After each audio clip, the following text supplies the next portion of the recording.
The road goes ever on and on, down from the door where it began. Now far ahead, the road has gone, and I must follow if I can.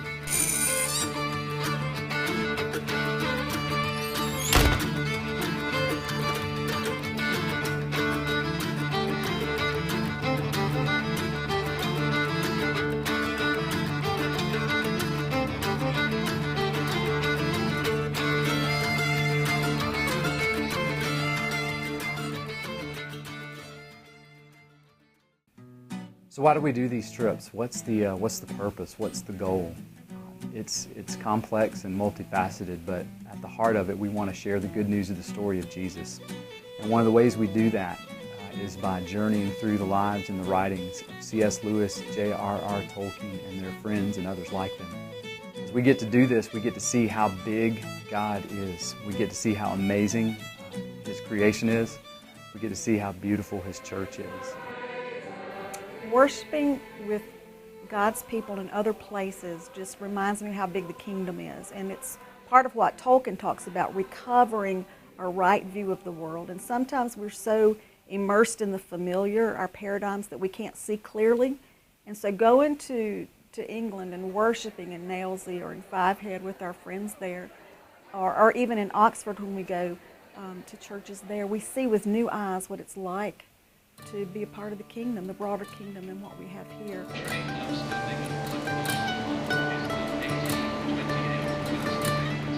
It makes you realise that God is the God of everyone in every nation.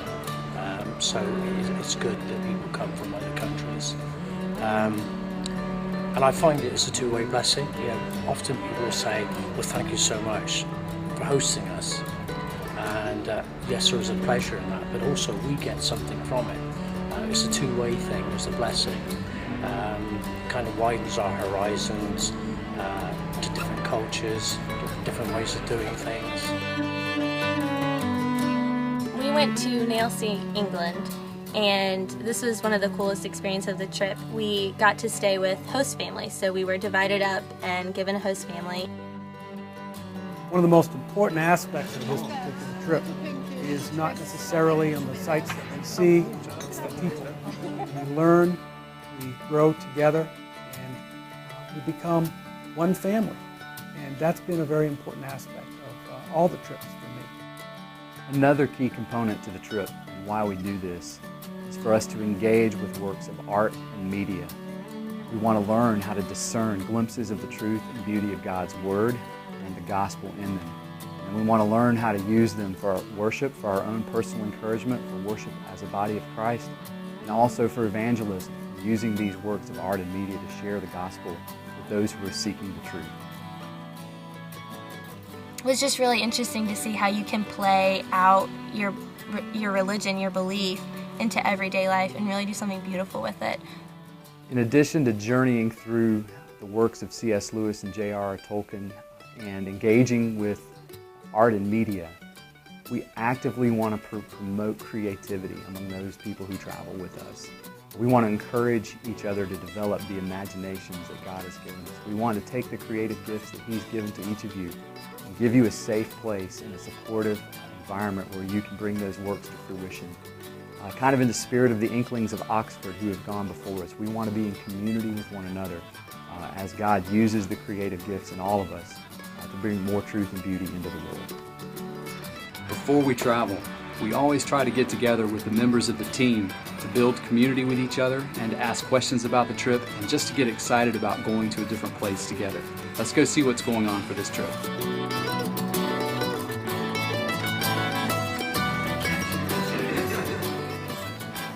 We're heading to Cornwall, and on the way we'll stop at Tintagel, which is King Arthur's legendary birthplace. Break out your Merlin gear.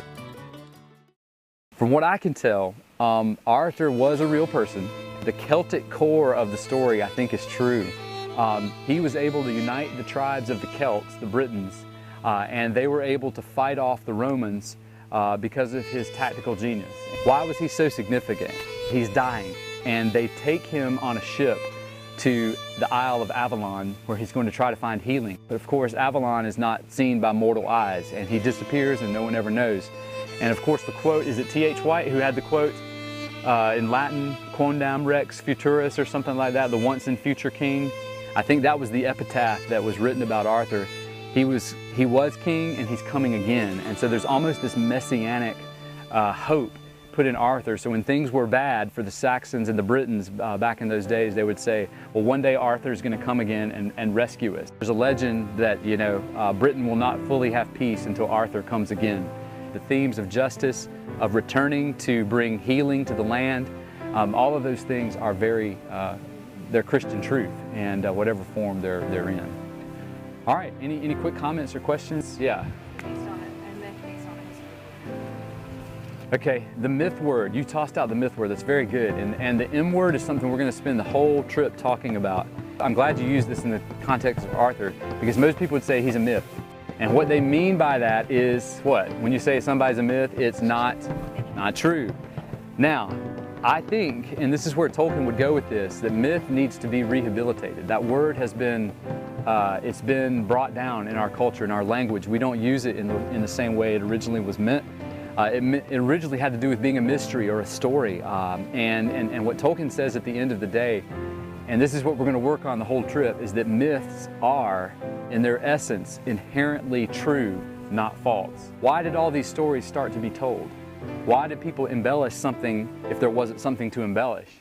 And so basically, if you look underneath the surface of the myth, you're going to find truth. You're going to find something that's there. And more than, and even historical truth. But even more than that, you're going to find cosmic truth, because what are the stories all about? What are the myths about? Honor, triumph, justice. These cosmic themes just permeate through all the myths. And Tolkien says those things are true. Whether the stories were historical or not doesn't matter. They're still about cosmic truth that can point to God. And that's how he viewed his writing, and that's how he viewed the other myths of Arthur and Greeks, the Scandinavian myths, the Norse myths that he was so fond of as well. And so all of those he felt like were communicators of truth at the end of the day. Old Cornish fishing village, literally on the side of the cliff in Cornwall. And we're in a Victorian mansion that's been refurbished and set up as a youth hostel. By far, one of the most amazing places to stay in England. You'll fall in love with this place, I guarantee it. And it was built in 1898. And it was a private house, which must have been amazing. The staircase is from the Mohegan, which is a ship that went down on the Manacles. The rock's off that way. The Manacles, lots of ships have hit there where they've tried to cut the corner off to get into Falmouth quickly. Phil cooks an amazing breakfast. It's delicious, full breakfast with bacon and eggs and sausage and hash browns. We just enjoy it in a beautiful dining room. Thank you, Phil. Good, no problem. The significance of this place for our travels is that this is the part of the country where J.R.R. Tolkien came on holiday when he was a wee lad, when he was a child. His mom died when he was very young, and he was left as an orphan in the care of some priests back in Birmingham. And each summer they would go on a holiday, he and his brother and some of these other folks. And they would often come down here to Cornwall, and we don't know if we actually stayed around here in Coverack exactly, but we have records that he walked along the coastal paths here and traveled quite a bit around the Lizard Peninsula, which is the area of the country that we're in.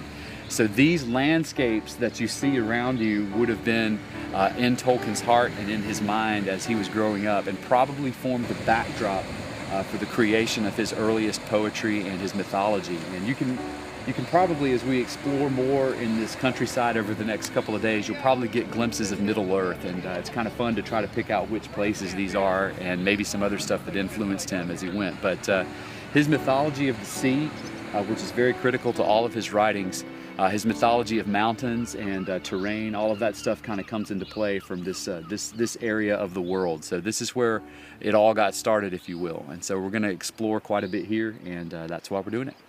Next day is going to be a day trip over to Penzance, as in the Pirates of Penzance. There's a place called St. Michael's Mount. It's a castle and an abbey and a home up on the top of a mountain in the middle of Mounts Bay, which is right next to Penzance. Now, the other significant thing that happened in the trenches of France is that Tolkien had a journal, and he started writing in it. The name that kept coming to him over and over again was the name Eärendil. And if you've read the Silmarillion, you know that, or even in Lord of the Rings, it's referred to a couple of times. But Tolkien had this glimpse of a mythology that was coming to him, and he started to write about it there in the trenches of France when he was just a young man. And those are his first recorded writings that played into his elvish mythology. Lord of the Rings wasn't his real masterpiece. It was the biggest thing he ever published. But he was working on this epic history of the elves that he had created. 10,000 years of history that he basically is tapping into. And I say tapping into because he felt like it was given to him as a gift. He didn't feel like he was making it up. He genuinely believed he was getting a glimpse of some other world that was out there. And so he's writing this entire epic history of the elven people. And one little slice of it is what happens in The Hobbit and The Lord of the Rings, where it comes down to Earth. And a lot of commentators who have written about Tolkien's writing say this is why Lord of the Rings and The Hobbit were so popular, is Tolkien took these grandiose myths and brought them down to earth in these amazingly lovable and human hobbits. And we can all relate to the Hobbit characters, and that's the bridge that he used to bring his mythology into our world, and that's, again, it relates to all of us, because you can all connect with Sam or Frodo or Merry or Pippin. You know, Aragorn and some of these other, Gandalf, they're a little bit highfalutin and over our heads, but we can all relate to the hobbits there. Next stop, Oxford. We roll back the clock a little bit and try to give you a little bit of taste of what it was like when Tolkien and Lewis were alive and attending there, first as students and then as professors later on. And so that's where they spent a lot of their creative life, and they spent a lot of time together as friends and brothers, and had a lot of influence obviously on the world. And that's one of the reasons we use Oxford as kind of our base of operations. There's so much to dig into there. We go on all the back streets. By the time you're done in Oxford, you'll know how to get around the whole old city like a pro, because we're going to cover a lot of ground there as well. Why is this place significant for what we're talking about here today?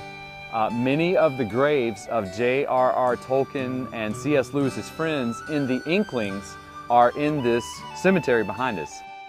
You'll see the grave sites of three famous Inklings.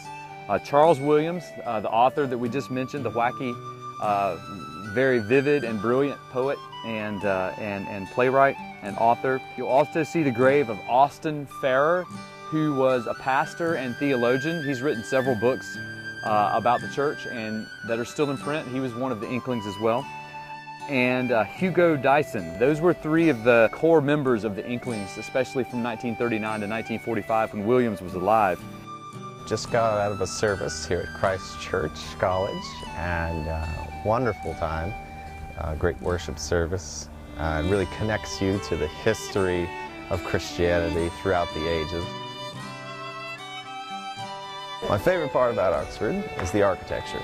The architecture demonstrates an expression of truth and beauty and a contribution to the whole that individuals can make throughout history. So you have the Romans, you have the Gregorian style, you have the English, and you have modern, of course. And so all of these things mixed together, come together to make this tapestry of beauty. Ronald Tolkien was at a loss when his friend Jack Lewis was struggling to believe in Christianity, to believe in the literal truth that Jesus took on human flesh and lived and died to save people. And he took Jack Lewis out on a walk on the grounds of Magdalen College. It's a walk called Addison's Walk, after Joseph Addison, a famous poet and storyteller from many, many generations ago. And a lot of people in Oxford know this walk. But on the path this night, it was a very unique place. A storm was brewing, the leaves were blowing, and it was a very dark and dramatic moment.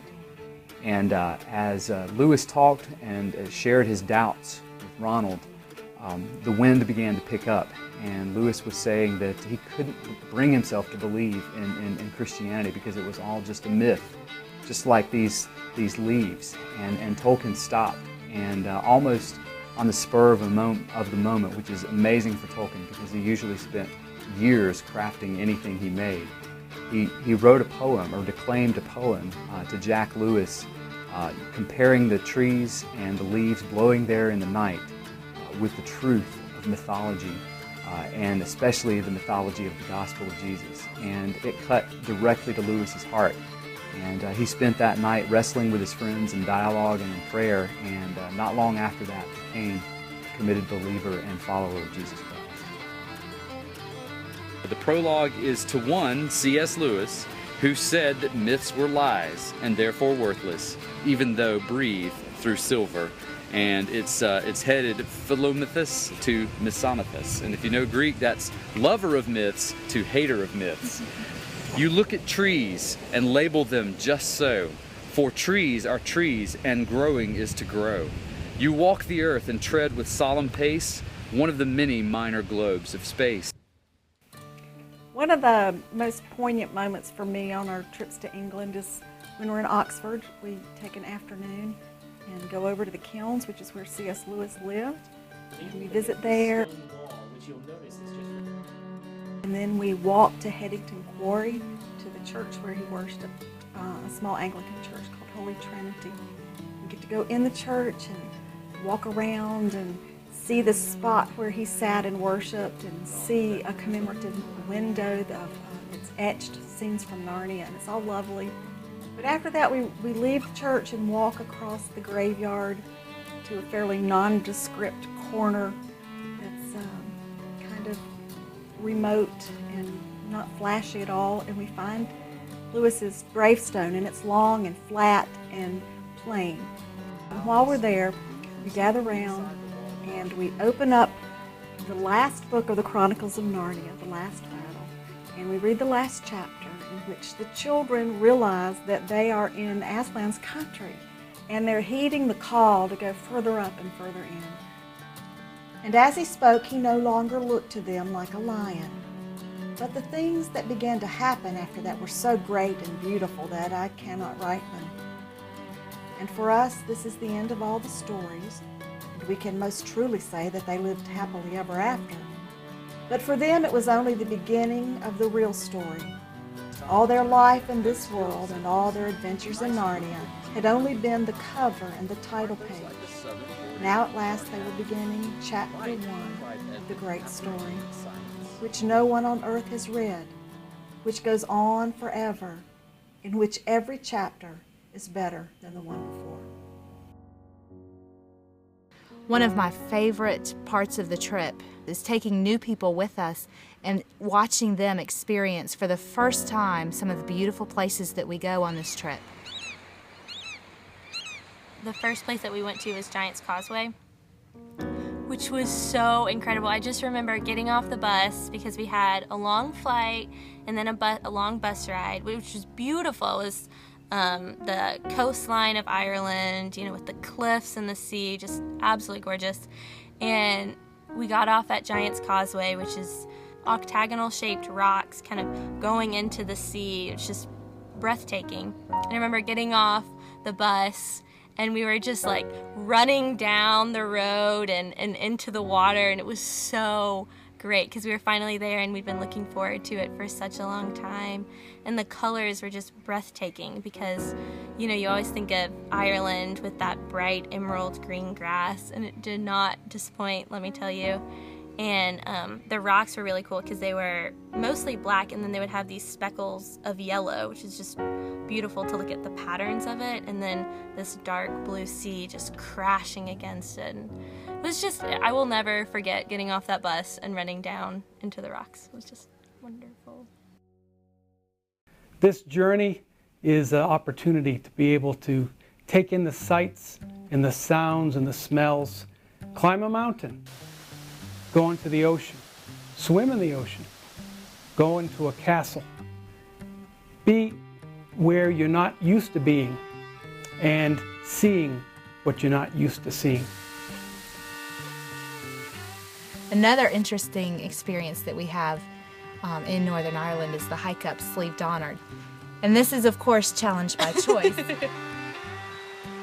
Well, let's start then. He stepped out of the front door. It was a fine night, and the black sky was dotted with stars. He looked up, sniffing the air. What fun! What fun to be off again, off on the road with dwarves. This is what I have really been longing for years. Goodbye, he said, looking at his old home and bowing to the door. Goodbye, Gandalf. Goodbye for the present, Bilbo. Take care of yourself. You are old enough and perhaps wise enough. Going up and getting halfway up and turning around and seeing where I've been, it was astounding. And you just put one foot in front of the other and keep going. It's a good feeling because it takes a lot out of you to get up there. I remember we would keep like reaching the top of some hill and then there's another one, and then at the very end there are these steps that we always joked about where it was like hiking up Mount Doom, you know, but then when you got to the top it was such a great feeling, just like Frodo had. We discuss important issues like why are we on this earth, who are we, and whose are we. It's an opportunity for you to get outside of your comfort zone, to be able to challenge yourself, to risk into that world, the unknown,